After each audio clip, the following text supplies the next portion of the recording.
और जो कुछ भी आपका दुख है आज सुनने के लिए हमारे बीच प्रशासन के एक व्यक्तित्व आए हैं और तकनीक जी जो आप सबकी बातों को सुन करके आप सभी से रूबरू होंगे। बीच में हमारा कोई काम नहीं। धन्यवाद।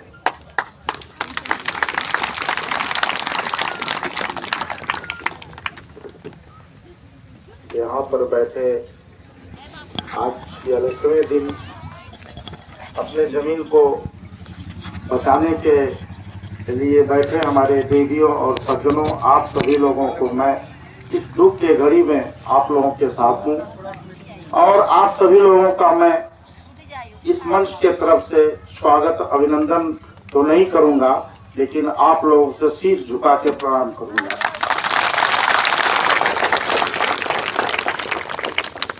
साथियों,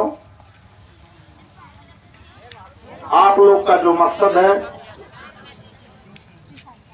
हमारे बीच में हमारे माननीय सांसद, सदर लोकसभा के सांसद, लोकप्रिय सांसद माननीय दिनेश लाल यादव और निरहुआ जी के पास आप लोगों के ही बीच में के कुछ भाई बंधु चल के गए और आप लोग की जितनी भी समस्याएं हैं सारी समस्याओं से अवगत कराएं।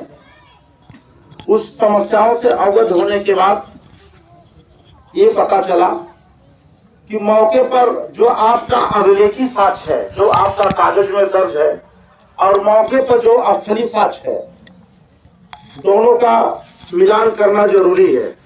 कुछ चीजें हैं, देखिए देश विकास की तरफ बढ़ रहा है, विकास भी जरूरी है, लेकिन किसी का गर्दन दबा के या किसी को दुख करके विकास नहीं जरूरी है। हमें वो काम करना चाहिए। मैं इतना जानता हूं साथियों, देवियों और सज्जनों, कि जिस काम को करने से कोई पीड़ा होती है उसे पाप कहते हैं, और जिस काम को करने से कोई सुख की अनुभूति होती है उसे पुण्य काम कहा जाता है। तो जिस काम में हमारे इतने ढेर सारे किसान भाइयों, माताएं, बहनें को अगर किसी प्रकार से समस्या है तो उस समस्या का निदान भी होना चाहिए। आप अपनी बात को रख रहे हैं, सरकार अपनी बात को रखी हुई है।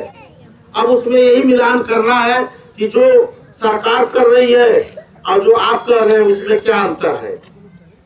जब अंतर भली भांति आपको सरकार को पता चल जाएगा तो निश्चित ही यह काम भी होगा और आप लोग को कोई तकलीफ भी नहीं होगी। मैं ये वादा कर रहा हूँ, मेरे सांसद जी ने कहा है कि सुंदर भाई आप जाइए, हम लोग किसान के बेटे हैं, मजदूर के लड़के हैं, हम भी लोग इस धरती में काम करके गेहूं धान अन्न उगा के यहाँ तक आज पहुँचे हैं। तो आप जाइए, हमारे बीच में जो भी समस्याएं आ रही है एयरपोर्ट को लेके तरह तरह की बातें उठ रही हैं, उन समस्याओं को आप खुद जाके स्थल का निरीक्षण करिए और एक एक लोगों से मिलिए, उनसे पूछिए कि क्या बात है, आप क्यों परेशान है। आज उसी सिलसिले के तहत मैं आप लोगों के बीच में आया हूँ।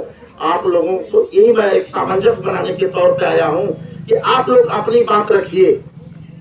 सरकार ने अपना जो काम करना था वो कर दिया आपके अनुसार। आपको एक आपका कहना है कि हमारी जमीन जा रही है, हम खेती बाड़ी नहीं कर पाएंगे, हम अपना जीवन चलाने में असमर्थ रहेंगे। तो ठीक है, सरकार का कुछ नियम कानून होता है, उस नियम को देखते हुए जिसमें आपका भी भला हो और सरकार का भला हो, वही काम हम लोग करेंगे। तो साथियों, किसी प्रकार का आप भारतीय जनता पार्टी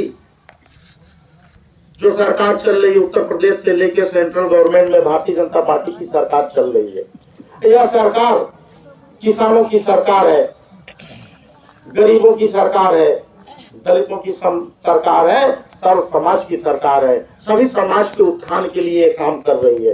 लेकिन कहीं से किसी प्रकार का यदि आप लोग में मतभेद हुआ है, उस मतभेद को भी हम समाप्त करेंगे।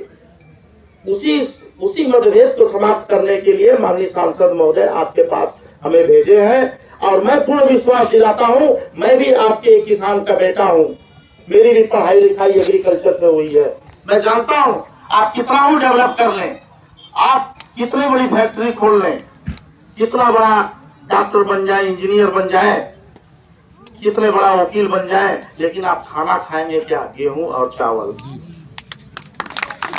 एक एग्रीकल्चर की कहावत है कि agriculture is the culture of all culture, मतलब कृषि सभी सभ्यताओं की जननी है। इस समाज में, इस धरती पे कोई सभ्यता, होली, दीपावली, दशहरा तभी जिंदा रहेगा जब एग्रीकल्चर जिंदा रहेगी। जब हम गेहूं, धान, चना, मटर उत्पादन नहीं कर पाएंगे तो हम खाएंगे क्या? जब खाएंगे ही नहीं तो न कोई दशहरा मना पाएगा, न कोई दीपावली मना पाएगा, न कोई भी सभ्यता चल पाएगी। इसीलिए कहा गया है agriculture is the culture of all culture, कृषि सभी सभ्यताओं की जननी है। तो इस दुख के घड़ी में भारतीय जनता पार्टी भी आपके साथ है और मैं भी हूँ आपके साथ।